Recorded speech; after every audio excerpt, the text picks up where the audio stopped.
So we will go ahead and get started. Again, I want to thank y'all so much for coming to this very special event tonight.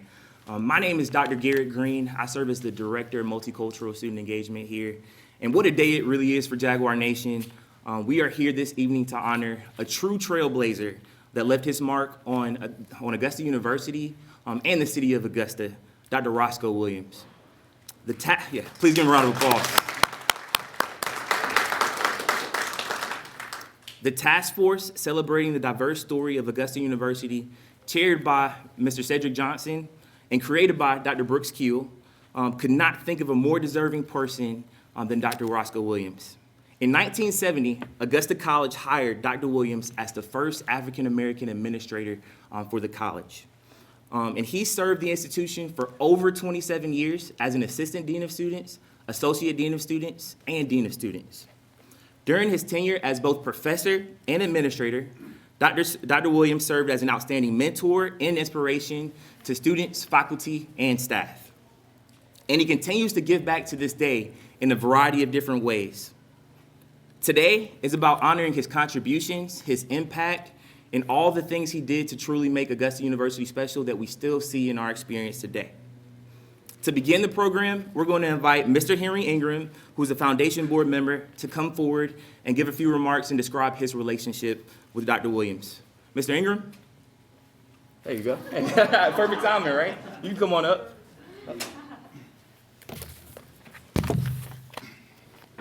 Thank you so much.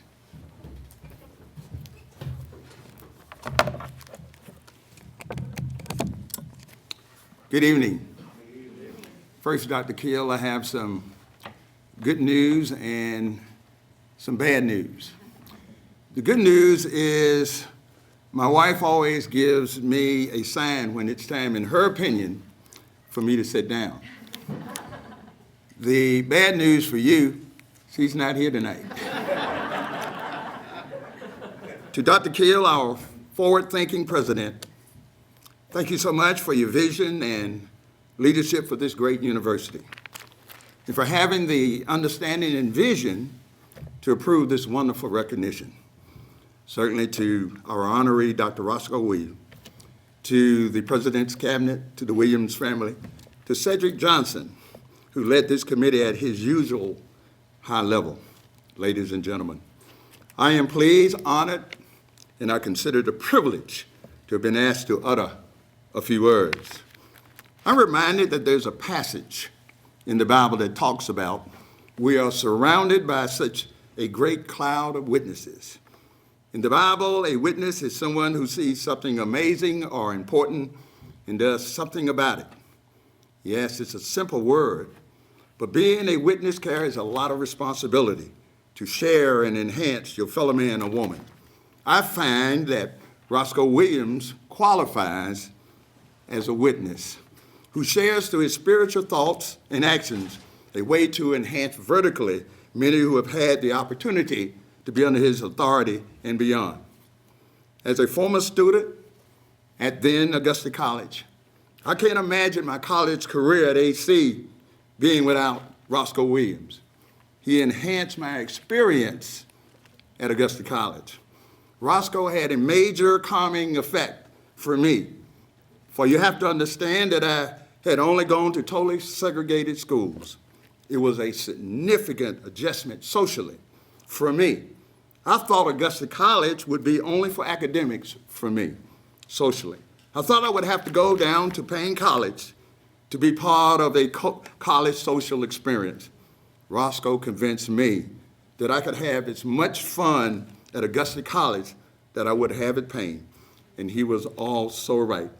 At his urging, I began to make friends at Augusta College that remain my friends even to this day. He introduced me to the Vanovers, the Bureaus, and the Lenny Carsons of Augusta College, who I began to interact with on a daily basis. And all of them became my personal friends. Finally, I better hurry and sit down before my wife comes through the door and gives me the dreaded sit down sign. From my standpoint, Roscoe Williams was a road builder. He helped us to follow the road across the railroad tracks of separatism, which divided our communities. Roscoe was a navigator. He helped us to navigate the maze of racism and bigotry and still perform at a high level. Roscoe was a motivator. When things looked bleak in the beginning for me and others, Roscoe stepped in and motivated us to keep on pushing.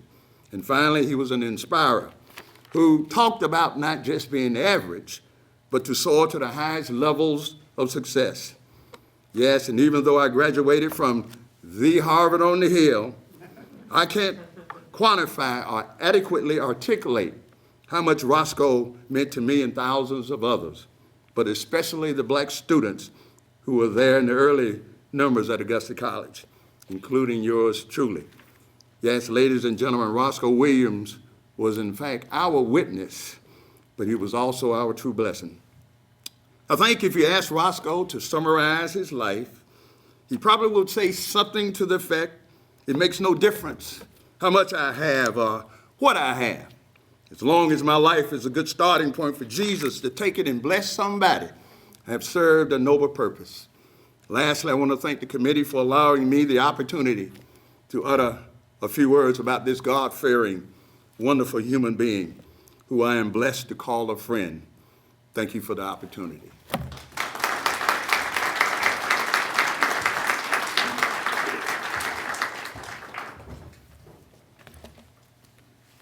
Thank you so much, Mr. Ingram.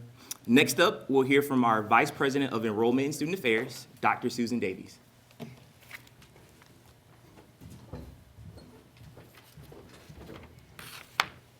I really should have reconsidered my placement on the program when I finding out I'm going to have to follow you, Mr. Ingram.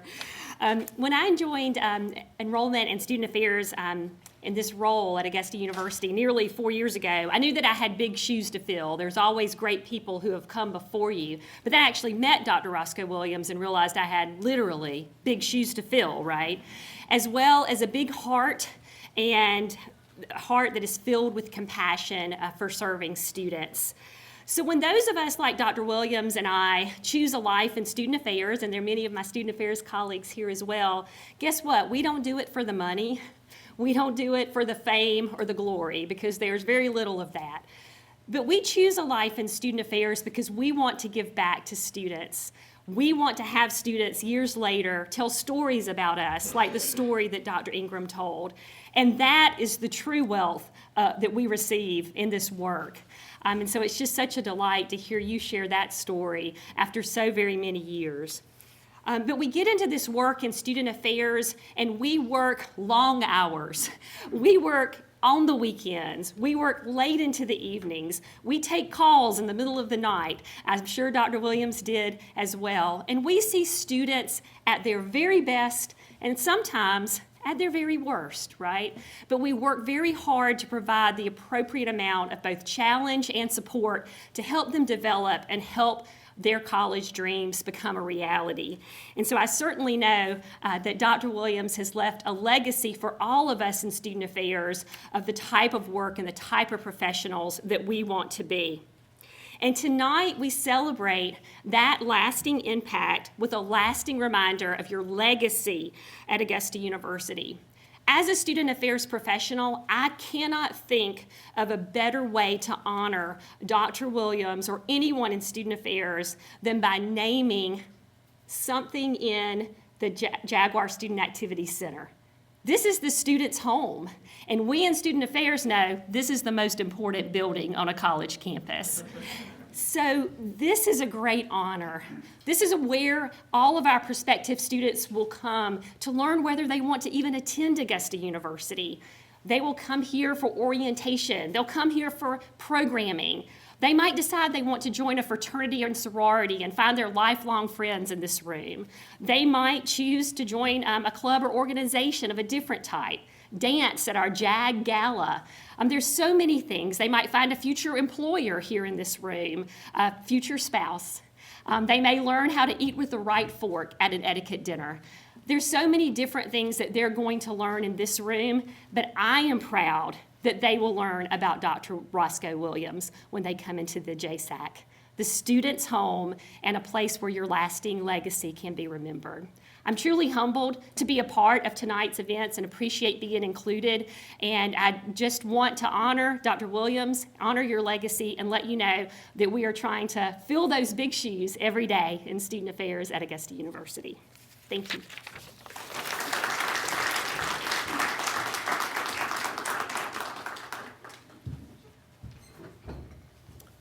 Thank you so much, Dr. Davies.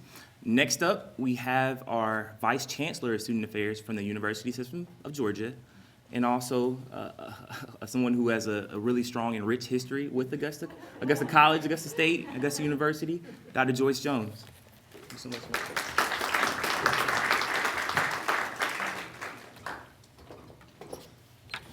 Thank you, Dr. Green. President Keel, do I have to call him Dr. Green? I mean, we knew him back at Georgia Southern, right? 2012, 2013, when he was an undergraduate, and now I guess I'm gonna have to call him Dr. Green since he has earned that degree, right? It's always gratifying to see students complete undergraduate and graduate degrees and stay with us in higher education. And this really is my segue to my comments about Roscoe Williams. In his time and my time, we have watched freshmen arrive on campus with eager eyes and lots of energy. And then 4 years later, they graduate and they're so much more mature. They even look different. Roscoe has certainly influenced so many young minds, hearts, and souls in positive ways that have inspired them, motivated them. He's counseled and advised them. And when we see them walk across that stage at graduation, it always brings tears to my eyes. I know Terry understands this, and so does Mr. Ingram. And Clint Bryan understands this as well. I've been told by many a student that they would not have made it without Dean Williams' support, and I have to call him Dean Williams' support and help along the way. I think today there might not be a lot of students at AU who are familiar with Dr. Williams, but their parents, their relatives, their friends, their children who've graduated from Augusta College and ASU have been influenced by Dean Williams. So they will pass on his teachings and his kindness, his professionalism, his humble and thoughtful approach to others. As a role model, he certainly has influenced me. What I learned from Roscoe, I practice today. And that really is his legacy and why it is so deserving that this ballroom be named in his honor. Years from now, the people he has touched will keep his legacy alive, and thus his influence will keep on growing on this campus and the greater Augusta community. If I have another minute and Dr. Green doesn't pull me off the stage, I have two quick stories to tell. You may not know it, but I followed in those big footsteps, Susan, of Dean Williams after he retired as Dean of Students. I was on campus interviewing for the Dean of Students position, and Roscoe took me over to Fred Barnaby's office. Anybody remember Fred Barnaby? Oh, yeah, Fred. And Roscoe whispered in my ear, Joyce, when you go in, you'll see a guitar sitting on a stand right next to Fred's desk, and say something about it. And that's exactly what I did. I said, Dr. Barnaby, is that a bass guitar? He said, yeah. He picked it up and started strumming it, And he said, Dr. Jones, can you play an instrument like in a band in the Jammin' Jags? And I said, no, I sure can't. He said, well, can you sing? I said, and anybody who's been in the gospel choir, we think we can sing. I said, oh, yeah, I can sing. And he said, well, I bet you know knock on wood. And I said, I'm not superstitious, blah, blah, blah, knock, knock, knock on wood. When we left the office, I said, thank you for that tip, Roscoe. And I thought it went really well. And he said, Joyce, I told you to comment on the guitar. I said, I did that. And he said, I told you to be honest and transparent with Dr. Barnaby. And I said, but I was. He said, you said you could sing. Roscoe has never said a negative word about anybody or anything that I have ever heard. One day when I saw at least, I know it was 25 students, I asked Gina Thurman, who worked for Roscoe as well, how I was doing. Was I filling Roscoe's big shoes? And she shook her head and said, no, I think Roscoe would have seen about 50 students by now. I asked Fred Barnaby the same question a few weeks later. I was like, Fred, am I doing a good job? Am I filling Roscoe's shoes? He said, Joyce, can you walk on water? I said, no, I can't walk on water. And he said, well, then you're not even close to Roscoe Williams. I had a student come in that wanted to be reinstated in financial aid. She told me her mother had recently died, and she needed that money, and and she wanted to see Dean Williams, but he had retired, so she was just gonna put up with me. And I said, no, I'm really sorry, I'm not reinstating you. It looks like from the record your mother died 10 years ago. She said, you will never live up to Dean Williams's reputation. You will never feel Dean Williams's. Where is Dean Williams? I want to see Dean Williams. Whenever I called Roscoe and cried on his shoulder, he replied in his quiet and wise way that I was doing a great job. And I always went away feeling better about everything and trying to buy some water-repellent boots so I could walk on water.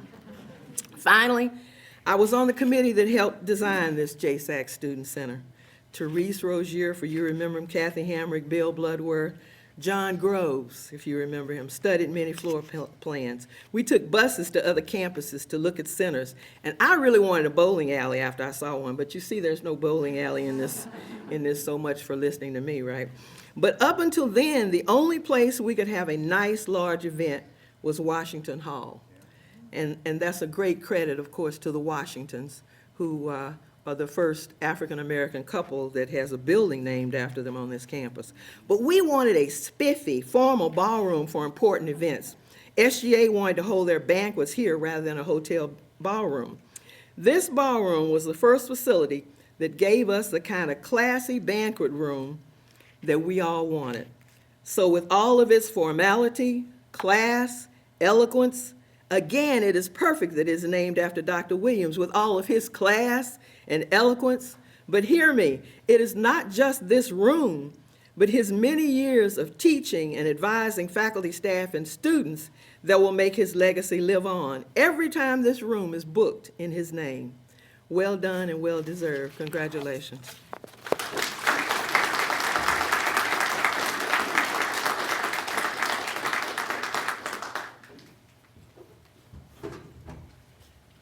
Thank you so much, Dr. Jones. Next up, we'll hear from a representative from our Black Student Union, which just celebrated 50 years last year. And today we have with us the president, Taylor Zimmerman. Taylor, come on up.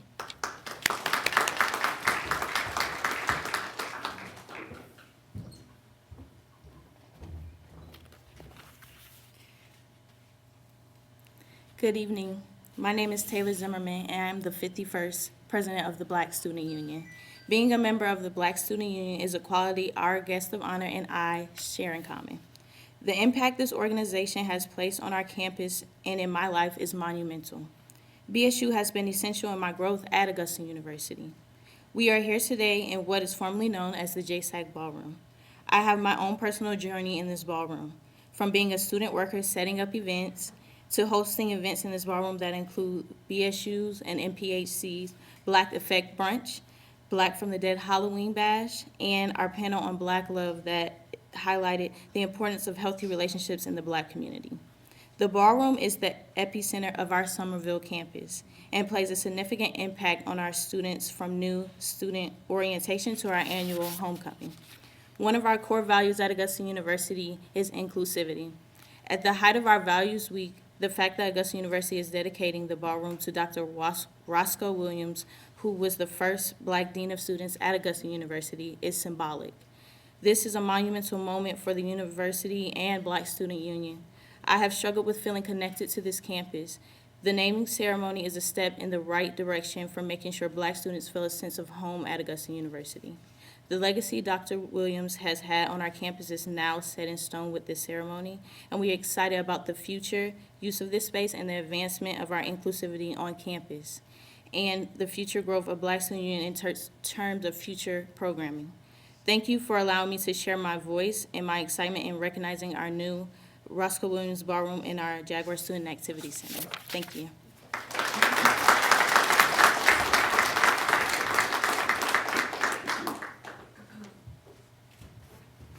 Awesome. Great job, Taylor. Next up, we'll hear from our president, Dr. Brooks Keel.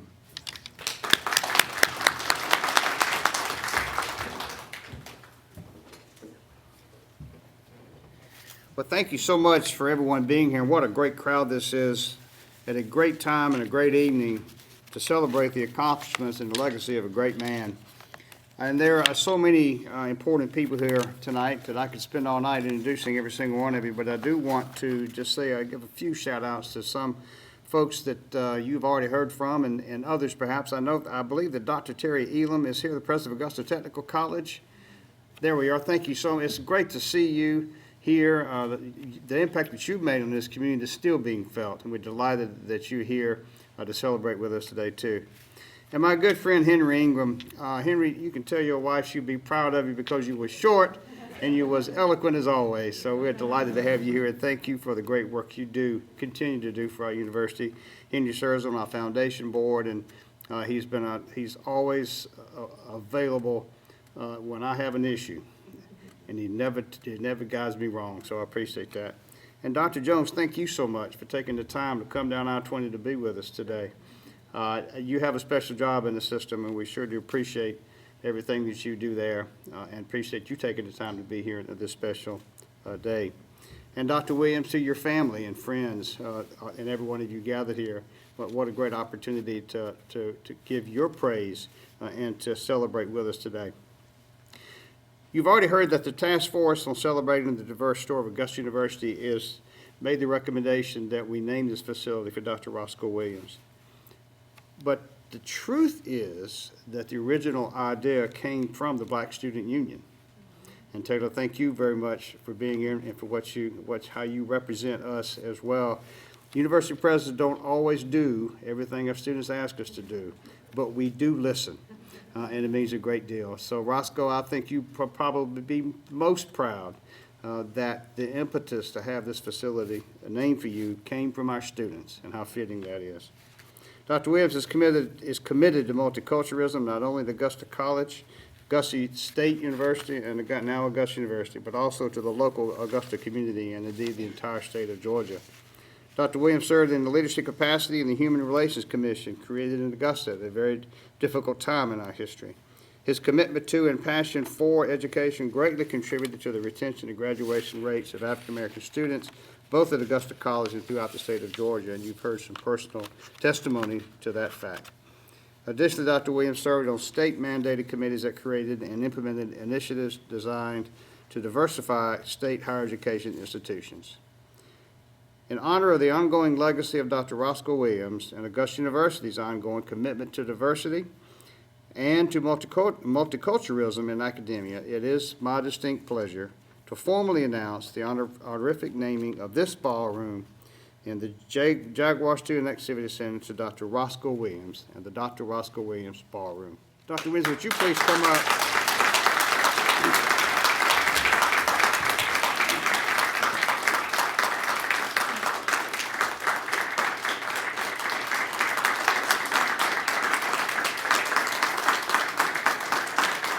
Quite frankly, as I stand here, as I sat there in my chair and listened to everyone, it was an out-of-this-world experience in this sense, that usually when you hear that many kind words said about you from so many different people, there's usually a funeral home director,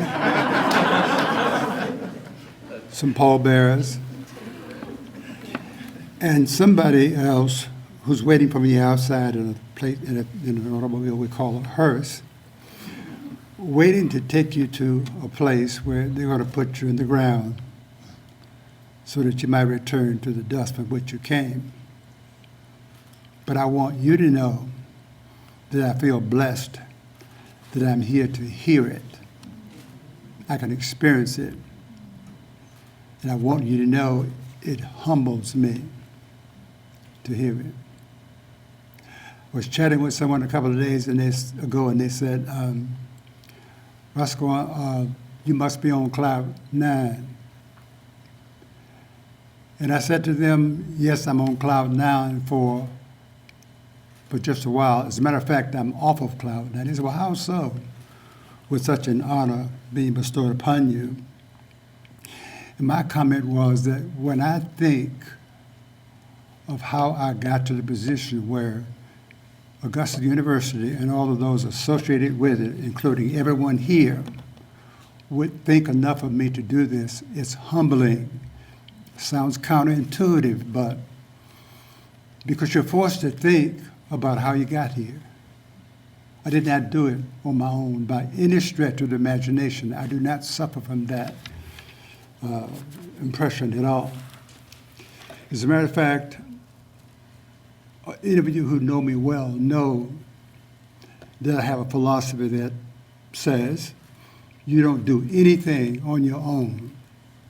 I challenge anyone here to tell me about anything of value that you have actually done on your own. It's always with the assistance of other people. And that in itself is a humbling experience. So I stand here humbled by your presence, by the kind words that you have actually said, started with Mr. Ingram and going right on down to the present. And I want you to know I will be interminably indebted to you for this gesture. I certainly want to thank Dr. Keel for his input to whatever brought this event all about. I want to thank Mr. Cedric Johnson, Dr. Deltra Holt. Somebody said Deltra is determined as a little bulldog to do, when she gets onto something, she's onto something. I want to thank the committee. I don't know who was on that committee, but I want to thank them. Certainly, I know they included Clint Bryant and Henry Ingram. And while I'm mentioning Henry, I really appreciate the comments that you made, and certainly Joyce. I was surprised that Joyce was able to come, and I'm delighted that she could come, and very appreciative for the things that she said. And in fact, I want to thank everybody for what you have done. Again, this is really an out-of-the-world experience, because usually when this happens, it's at a funeral. And the funeral home directors and the preachers who really close out the funerals have kind of a sign language going on between them. And you get your clue when you hear the preacher concludes his or her remarks. And when they do this,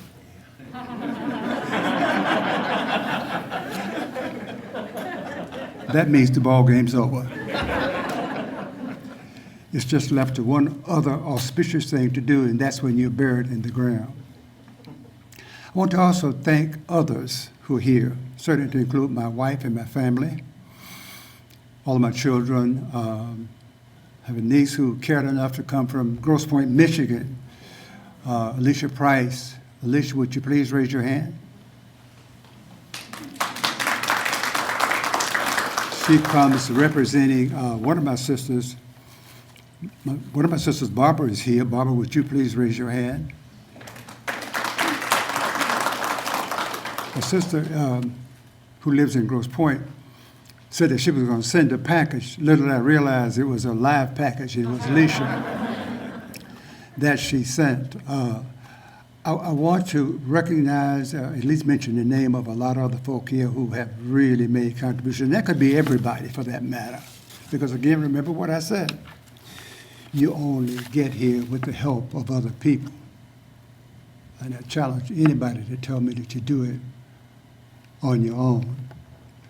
I see in our presence this evening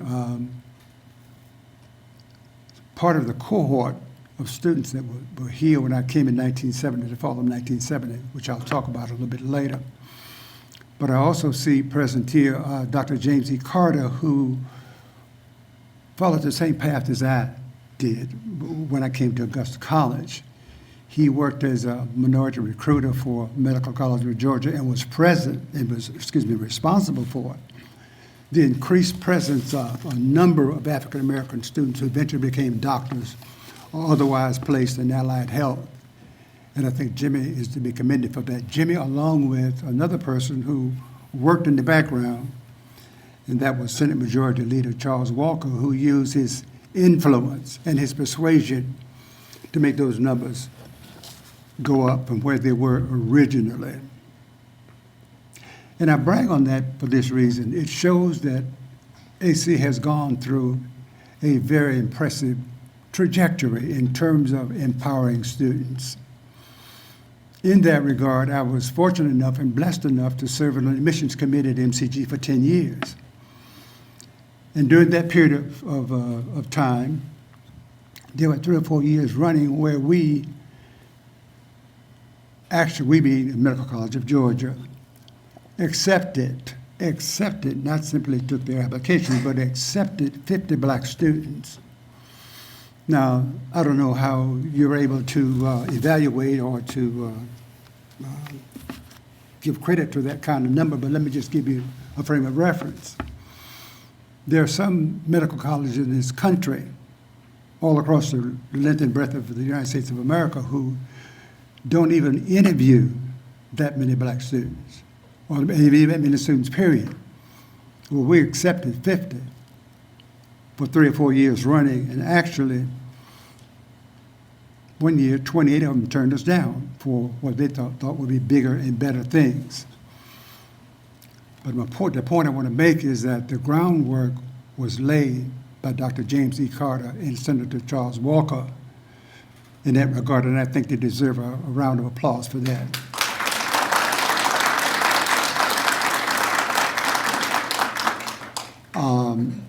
Dr. Shirley Evans-Jones had a conflict. She could not come because she was prior booked. But I do want to mention her name and praise her for the work she's doing at my alma mater, Payne College. My cousin, Dr. Terry Elam, is here, who is simply an icon among folk in technical colleges in the state of Georgia. Has done an awful lot to take that institution to higher heights. Many folks say, well, you say it simply because it's your cousin, but that's not true. Old folks told me when I was growing up, the truth is the light, and the light must shine. And Terry deserves the recognition that he got when he retired, and he would always be remembered for the work that he's done. There are many others that I could mention, and if I've forgotten somebody, don't blame it on me, blame it on my youth. When I was hired here, I interviewed with J.W.P. Galloway, Dean Galloway, who's here this evening. Pete, will you raise your hand, please? Thank you. Pete said to me during the interview, he said, I've already met, this is 1970, we had about maybe 45 or 50 black students here then. He said, I've already met and talked with a number of the black students here, and I've been very impressed with them. He said, so much so that I am of the opinion, listen carefully, I am of the opinion that they're all headed for bigger and better things.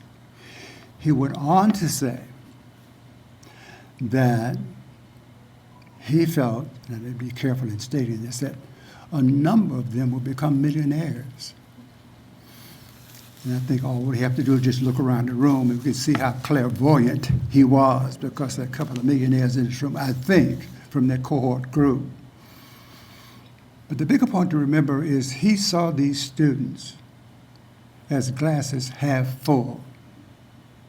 And there's a big difference between seeing someone half full and half empty. He saw them as half full. 2 or 3 days later, we were walking from the student center back toward our office in Payne Hall.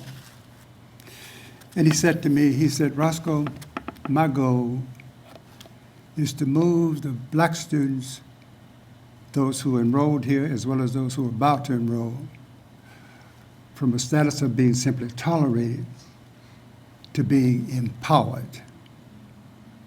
And in all the years I worked with him, he never, ever wavered on that promise. He saw us through dangers, as to say in the old church, dangers seen and unseen, never, ever retreating from his promise, a covenantal promise he made. And I will always be appreciative of you, Pete, for being as dedicated as you were and you continue to be. I'd like to take a moment to elaborate on a cohort of students consisting of about 4 or 5 students, some of whom are here this evening, to help you understand and how impressed I was when I got here. I would like to take credit for their success, but I can't in all truth, as the president just said a minute ago about speaking the truth. They were just tremendously impressive, which I think was a function of a lot of things, not the least of which they came from really tremendous families who were very supportive of them and for them. Just think about a student in 1970 who came in actually in 1967 as a student, enrolled. 4 years later, she graduated not just as an honor student, not just as magna cum laude or summa cum laude. She graduated valedictorian for Augusta College in 1971. Her name, Dr. Lily Johnson. Many of you know her. She left here and went on off to Chicago, to the University of Chicago, and earned a PhD degree in linguistics, I believe it was, and in English. Returned, and in short order, she chaired the Department of Languages and Literature here at Augusta College then, and was considered to be one of the most productive professors we've ever had here on the premises. Think about another young man who divided his time between working at the post office, preparing taxes, and I believe selling peanuts on the side, because he had been selling peanuts all of his life and making a little change, who rose from a graduate of Augusta College, went on to become the Senate Majority Leader for the state of Georgia, and came that close to becoming the governor of Georgia, which would have made him the first black governor in the Deep South. And to show you how outstanding that is, we haven't had one since. But he could have easily been one. He came that close. Not only that, he, through his association with the governor, brought an awful lot of money back to Richmond County. That's how ENIC was born. That's how Payne got a grant that really allowed it to restore the old library there at Payne College. And I'm talking about former State Senator Charles Walker. And he's to be credited for that. I could speak days about what the impact that Charles has had on the community. There was another young man who came to school always nattily attired, sharp, as clean as the Board of Health, as they say. But little did I know that he was going to go on and do even cleaner and better and bigger things. And that's Mr. Henry Ingram. He formed, as many of you already know, International Formal Wear. And there are people now, and he's been substantial in that business long enough that some students actually say to me now that, yeah, my mama and my father got married, and of course, he provided the tuxedo for my father. But not only that, Henry has had a great impact on civic duties and responsibility areas here in Augusta boards, and we are indebted to him for that. She's not here this evening, I don't think, at least I haven't seen her face, but you cannot talk about real estate and really good quality real estate and property appraisal without talking about Pat Jefferson, who is also amongst that cohort. Eugene Hunt's not here tonight, but when he came here as a student, he hardly had 2 nickels to knock against each other in his pocket, but he went on to become the first branch manager of a bank, black branch manager of a bank in Augusta, Georgia. There was another young man who would amble to the registrar's office, the bursar's office, and pay his student fees for his tuition.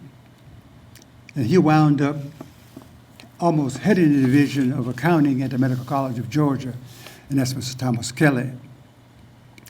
When I joined the admissions board at MCG, everybody always asked about Thomas, and they spoke so heavily and so widely of him.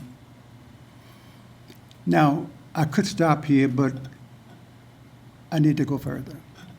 I need to talk about one of the person who was here in the mid-'70s, was very busy scurrying about between chemistry labs, physics labs, biology labs, persevering, graduated in 1978, took a PhD from the Medical College of Georgia in 1982, went on to become a world-renowned reproductive specialist, endocrinologist, had a stop off at a couple of places in this country, notable universities, wound up at Georgia Southern for a while, and on July 8th, 2015,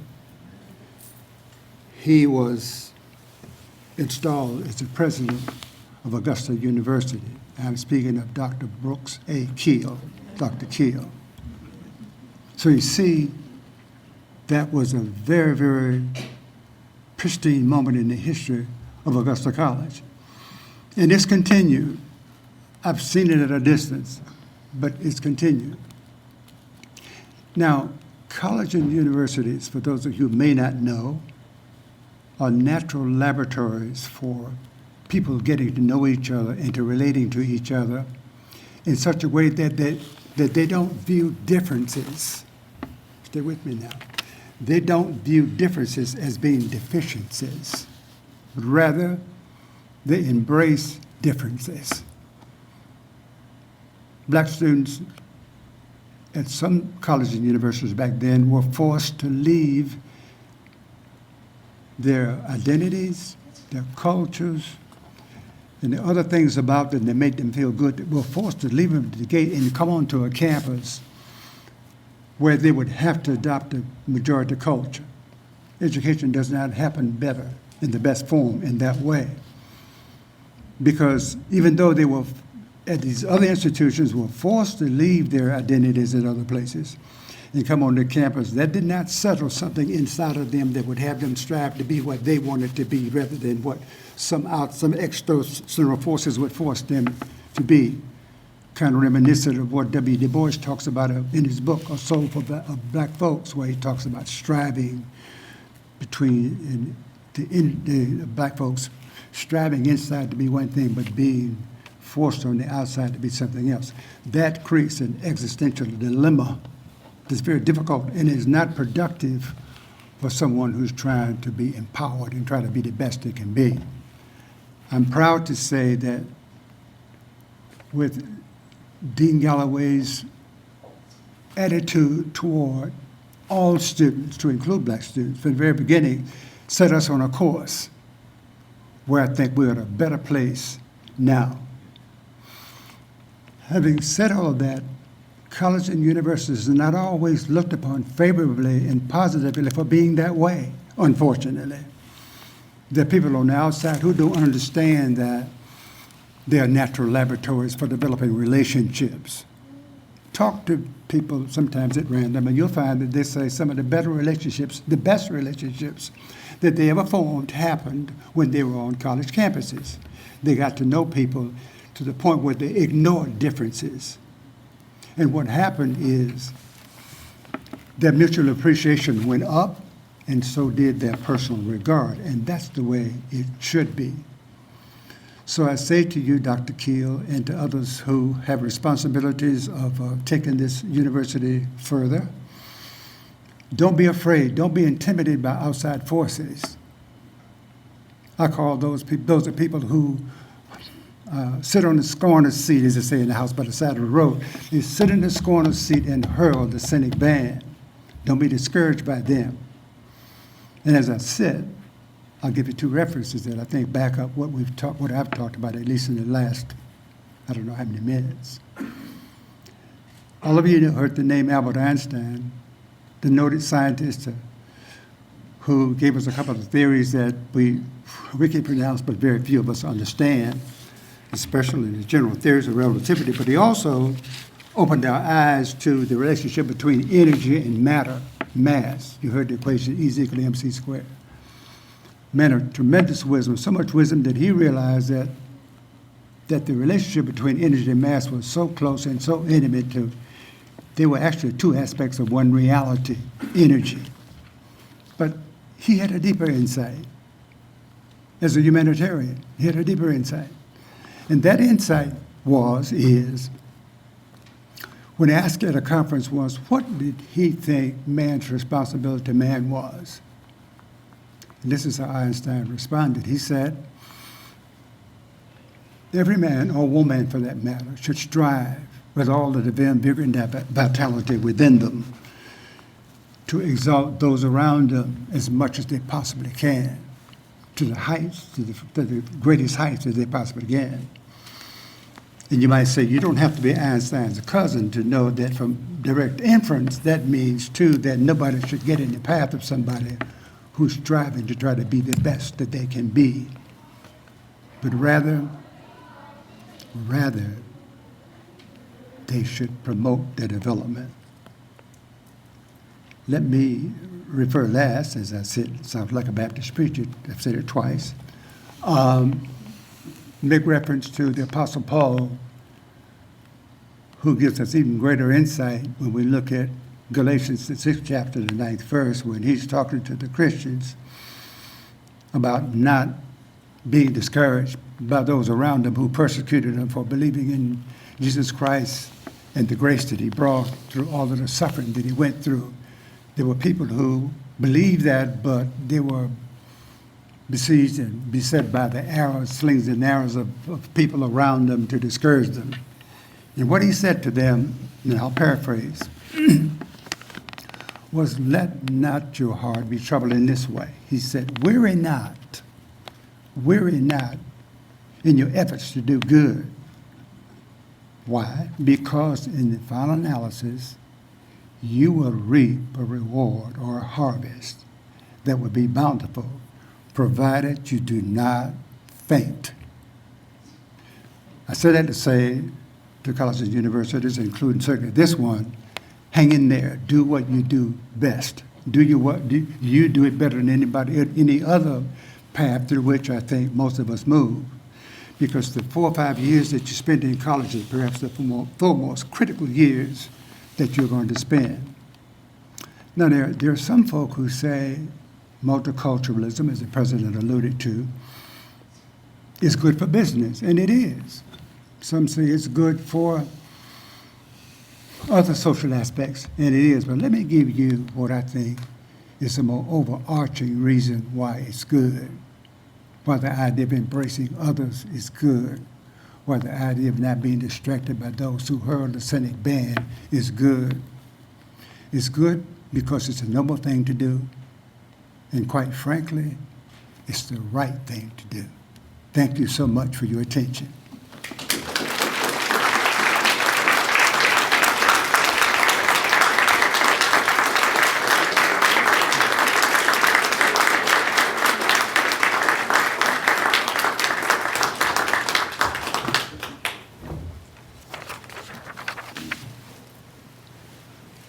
Thank you so much, Dr. Williams. I mean, you are a legend, and as a Black man who has graduated from Augusta University, who works here, who grew up in the city of Augusta, I haven't got a chance to know you personally, but I truly want to tell you it is a blessing to be able to hear your words, to see your legacy, and to be able to tell you thank you for all you've done to allow me to stand here to this day.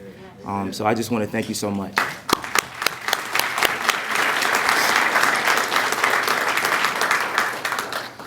So again, thank you all so much for coming tonight. This was a truly special program. But before we go, I do want to remind you all that we do have the ability to take photos with Dr. Williams' placard, so especially his family. His daughter had asked to take a photo with Dr. Keel, so please make sure we can get that. And also, please make sure you stay and enjoy the guests and hors d'oeuvres that we have for you all tonight. Thank you all so much, and hope you all have a great night. We have one more last thing, I'm sorry. Yeah. Yeah, here she goes, his daughter, Adrian, come on up. Good evening.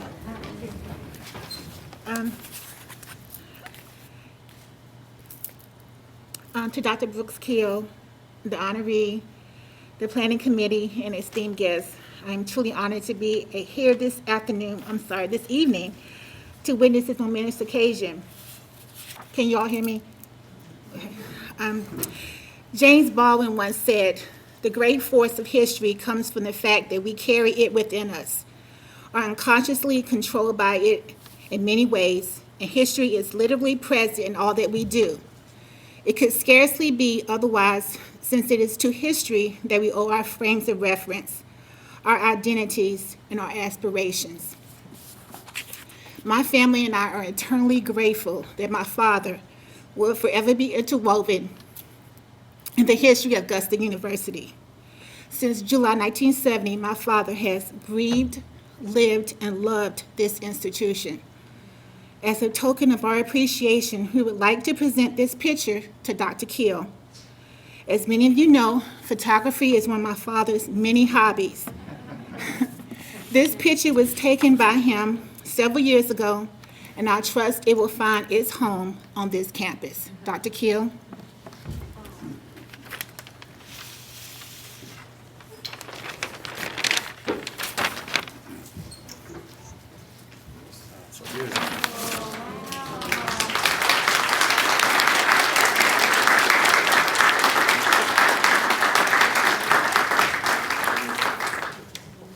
That is beautiful. Thank you so much.